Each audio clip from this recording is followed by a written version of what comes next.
Hello students, अब हम देखेंगे द एज ऑफ रिवॉल्यूशन। 1830 से 1848 का जो टाइम पीरियड था उसमें यूरोप में बहुत से रिवॉल्यूशन होते हैं, इसलिए इस टाइम पीरियड को एज ऑफ रिवॉल्यूशन कहा जाता है। इस टाइम पीरियड में जो दो रिवॉल्यूशन हुए थे वो एक जुलाई रिवॉल्यूशन एंड दूसरा द ग्रीक रिवॉल्यूशन। तो द जुलाई रिवॉल्यूशन में क्या होता है? जुलाई रिवॉल्यूशन फ्रांस और बेल्जियम दोनों जगह होता है। फ्रांस में क्या होता है ना कि जब ट्रीटी ऑफ वीना के साइन होने के बाद जो बर्बन डायनेस्टी रीइस्टैब्लिश हुई थी उसे हटा दिया जाता है। हमने ट्रीटी ऑफ वीना के बारे में लास्ट पार्ट में देखा था, आपको उसकी लिंक डिस्क्रिप्शन में मिल जाएगी। और फ्रांस में कॉन्स्टिट्यूशनल मोनार्की सेटअप की जाती है, मतलब जो मोनार्की है वो कॉन्स्टिट्यूशन के हिसाब से काम करेगी और लुइस फिलिप को फ्रांस का हेड बना दिया जाता है। बेल्जियम में क्या हुआ?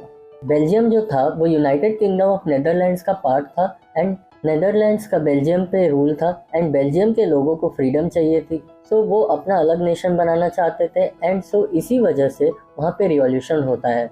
इस रिवॉल्यूशन का आउटकम यहाँ आता है कि बेल्जियम फ्री हो जाता है यूनाइटेड किंगडम ऑफ नेदरलैंड से।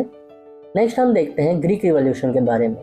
पहले ग्रीक जो था वो ओटोमन एम्पायर का पार्ट था एंड ओटोमन एम्पायर का रूल चलता था ग्रीक पर। एंड सो 1821 में क्या होता है ना, ग्रीक्स के लोग इंडिपेंडेंस के लिए स्ट्रगल करना शुरू कर देते हैं, बट ग्रीक के लोग इतने पावरफुल नहीं थे कि वो खुद को इंडिपेंडेंस दिला सके, सो उन्हें वेस्ट यूरोपियन कंट्रीज से हेल्प मिलती थी। जो ग्रीक के पोएट्स एंड आर्टिस्ट थे वो लोग अपने पोएम, आर्ट्स, पेंटिंग के थ्रू लोगों के अंदर नेशनलिस्ट की फीलिंग जगाने में लगे हुए थे। तो फाइनली 1832 में एक ट्रीटी साइन होती है जिसे ट्रीटी ऑफ कॉन्स्टेंटिनोपल कहा जाता है। इस ट्रीटी के साइन होने के बाद ग्रीक एक इंडिपेंडेंट नेशन बन जाता है। अगला हम देखते हैं the romantic imagination and the national feelings. लोगों के अंदर जो नेशनलिस्ट की फीलिंग्स थी वो सिर्फ वॉर और टेरिटोरियल एक्सपेंशन से नहीं आई थी, बट कल्चर ने बहुत बड़ा रोल प्ले किया था नेशनलिस्ट फीलिंग लाने में। लोगों को लगा कि हमें कल्चर के थ्रू नेशनलिस्ट की फीलिंग लानी चाहिए एंड इससे लोग इमोशनली कनेक्ट हो सकेंगे अपने नेशन से, इसलिए स्टार्ट होता है रोमांटिसिज्म। ऐसा कल्चरल मूवमेंट जिसके थ्रू लोगों के अंदर अपने नेशन के लिए फीलिंग लाया जा सके उसे रोमांटिसिज्म कहते हैं। सो ऐसे बहुत से आर्टिस्ट थे जो लोग अपने art, poetries, stories and music के थ्रू लोगों के अंदर रोमांटिसिज्म जगा रहे थे। ऐसे ही एक जर्मन फिलोसोफर थे जॉन गॉटफायर। इन्होंने कहा था कि अगर आपको किसी देश के बारे में या देश के कल्चर के बारे में जानना है तो वो राजा महाराजा लोगों के महलों में नहीं बल्कि आम जनता के पास रहने से पता लगेगा। इन्होंने ये भी कहा था कि किसी भी देश का कल्चर उस देश की आत्मा होती है। रोमांटिसिज्म को और अच्छे से समझने के लिए हम पोलैंड की स्टोरी देखते हैं। ट्रीटी ऑफ वीना के बाद पोलैंड रशिया के कंट्रोल में आ गया था एंड पोलैंड के लोग पोलिश लैंग्वेज बोलते थे, बट रशिया ने पोलिश लैंग्वेज को हटा दिया था एंड रशियन लैंग्वेज को इम्प्लीमेंट कर दिया था पोलैंड में। ये चीज़ पोलैंड के लोगों को अच्छी नहीं लगी, सो पोलैंड के कुछ लोगों ने इसके अगेंस्ट में 1831 में रिवॉल्यूशन स्टार्ट कर दिया। बट रशिया तो रशिया है ना, पावरफुल। रशिया ने रिवॉल्यूशन को सप्रेस कर दिया एंड कुछ प्रीस्ट को तो जेल में बंद कर दिया एंड कुछ को तो साइबेरिया में मरने के लिए छोड़ दिया एंड एक एग्जाम्पल सेट कर दिया कि लोगों को, ताकि आगे से कोई रशिया के अगेंस्ट में रिवॉल्ट ना कर सके। भले ही इस रिवॉल्यूशन का आउटकम अच्छा ना आया हो, बट पोलैंड की स्टोरी से ये पता चलता है कि नेशन के कल्चरल लैंग्वेज से भी नेशनलिस्ट की फीलिंग को जगाया जा सकता है।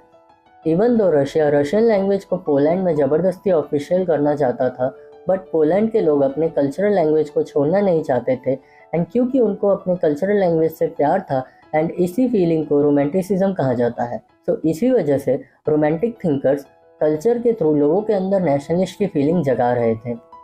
नेक्स्ट है hunger, hardship and popular revolt. 1830 में यूरोप में इकोनॉमिक हार्डशिप आ जाती है क्योंकि यूरोप में बहुत ज़्यादा पॉपुलेशन बढ़ जाता है एंड इसकी वजह से अनएम्प्लॉयमेंट भी बढ़ जाती है।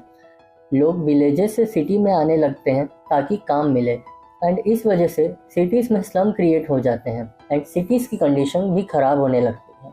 इसके साथ साथ एक इशू यहाँ होता है कि यूरोप में सामान इंग्लैंड से इंपोर्ट होने लग गया था एंड ये इंपोर्टेड सामान लोगों के लिए सस्ता पड़ता था एंड क्योंकि ये सामान मशीन की मदद से बनाए जाते थे, इस कारण से जो स्मॉल स्केल प्रोड्यूसर्स थे यूरोप के उनको भी लॉस होने लगा। वो बोलते हैं ना, गरीबी में आटा गीला, सेम एक ये प्रॉब्लम ऑलरेडी चल रही थी यूरोप में। इसी टाइम पीरियड में लोगों की फसलें भी खराब हो गई थी, इस वजह से फूड प्राइसेस भी थे वो हाई हो गए थे। लोगों को फूड के लिए भी बहुत स्ट्रगल करना पड़ रहा था। अमीर लोगों पर तो इस सिचुएशन का कुछ असर नहीं पड़ा था, बट जो लोग विलेजेस से सिटीज़ में आए थे, गरीब लोग, उनको बहुत प्रॉब्लम एंड हार्डशिप फेस करना पड़ रहा था। 1848 में फ्रांस की सिटी पेरिस में हालत इतने ख़राब हो जाते हैं कि लोग सड़कों पे आने लग गए थे। एंड ये देखकर फ्रांस का रूलर लुइस फिलिप डर के भाग जाता है। अब फ्रांस को चलाने के लिए एक नेशनल असेंबली फॉर्म होती है एंड ये फ्रांस को रिपब्लिक नेशन और स्टेट डिक्लेयर कर देती है। नेशनल असेंबली ने कुछ चेंजेस लाए थे। पहला ये कि सारे मेन, अमीर गरीब, सब के सब जो भी 21 ईयर्स के अबव है उनको वोटिंग राइट्स दे दी जाती है एंड वुमेन्स को अभी भी वोटिंग राइट्स नहीं मिलती है। दूसरा चेंज ये था कि राइट टू वर्क, मतलब सबको काम मिलेगा। इस स्टेप की वजह से जो अनएम्प्लॉयमेंट की प्रॉब्लम थी फ्रांस में, वो धीरे धीरे कम होने लगती है। 1845 में सिलेशिया में एक रिवॉल्ट होता है जहाँ पे वीवर्स ने कॉन्ट्रैक्टर के अगेंस्ट में रिवॉल्ट कर दिया था, क्योंकि कॉन्ट्रैक्टर ने उनका पेमेंट कम कर दिया था। एंड ये बात भी वीवर्स को अच्छी नहीं लगी एंड वो लोग कॉन्ट्रैक्टर के घर पे धावा बोल दिए। इससे कॉन्ट्रैक्टर डर के नियरेस्ट विलेज में छुपने चला जाता है, बट वहाँ के विलेजर्स कॉन्ट्रैक्टर की मदद नहीं करते हैं। फिर कॉन्ट्रैक्टर आर्मी के पास जाके आर्मी से हेल्प लेता है एंड इस वजह से वीवर्स और आर्मी के बीच में लड़ाई हो जाती है एंड इसमें 11 वीवर्स मर जाते हैं। ये रिवॉल्ट अनसक्सेसफुल रहता है।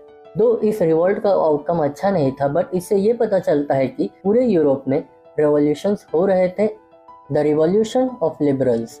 पूरे यूरोप में रिवॉल्यूशंस हो रहे थे, तो जो मिडिल क्लास लोग थे वो कैसे शांत रहेंगे, वो भी रिवॉल्यूशन स्टार्ट करते हैं, क्योंकि ये नेशन स्टेट बनाना चाहते थे एंड ऑल्सो पार्लियामेंट्री प्रिंसिपल्स लाना चाहते थे।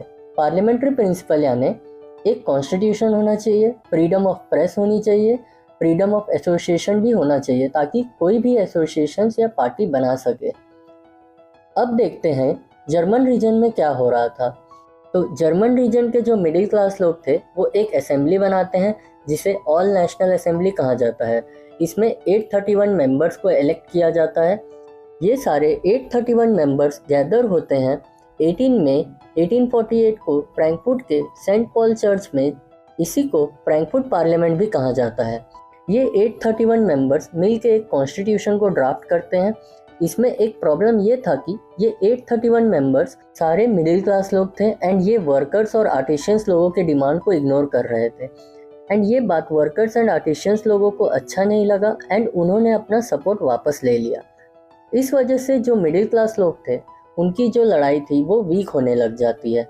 फिर भी ये 831 मेंबर्स अपने कॉन्स्टिट्यूशन को लेकर उस वक्त के किंग फ्रेडरिक विलियम 4 के पास जाते हैं, जो पूरे प्रूशिया का राजा था। उस समय जर्मनी नाम की कोई कंट्री नहीं थी, उस समय जर्मन रीजन हुआ करता था और वो किंग ऑफ प्रूशिया के अंडर में था। ऑब्वियस सी बात है कि राजा तो कॉन्स्टिट्यूशन नहीं लाना चाहेगा ना। सो राजा अपनी आर्मी की मदद से ये लोगों की खबर लेता है एंड इस मूवमेंट को सप्रेस कर दिया जाता है। ये मूवमेंट फेल हो जाता है। इस मूवमेंट का फेल होने का रीज़न ये भी हो सकता है कि ये जो मिडिल क्लास लोग थे, इन्होंने जो आर्टिशियंस एंड वर्कर्स को इग्नोर करके उनका सपोर्ट लूज कर लिया था, उस वजह से ये वीक पड़ गए थे। अगर ये सपोर्ट उनको मिला होता तो शायद ये मूवमेंट का आउटकम कुछ और होता। तो इस मूवमेंट के बाद जो मोनार्क लोग थे, इनको रियलाइजेशन होता है कि ऐसे हम ये लिबरल्स लोगों को कभी रोक नहीं पाएंगे एंड कभी ना कभी ये लोग जीत ही जाएंगे। सो ये मोनार्क लोग थोड़ा थोड़ा कंसेशन देना शुरू कर देते हैं। पहला कंसेशन ये देते हैं कि सर्वडम और बॉन्डेड लेबर को एबॉलिश कर दिया जाता है हैब्सबर्ग डोमिनियन एंड रशिया से। दूसरा, 1867 में हंगेरियंस को ऑटोनॉमी ग्रांट कर दी जाती है। इस वीडियो के लिए इतना ही। नेक्स्ट वीडियो में हम देखेंगे कि जर्मनी एंड इटली कैसे यूनिफाई होते हैं एंड नेशन स्टेट बनते हैं। वीडियो को लाइक करें, शेयर करें एंड चैनल को सब्सक्राइब करें। Thanks for watching.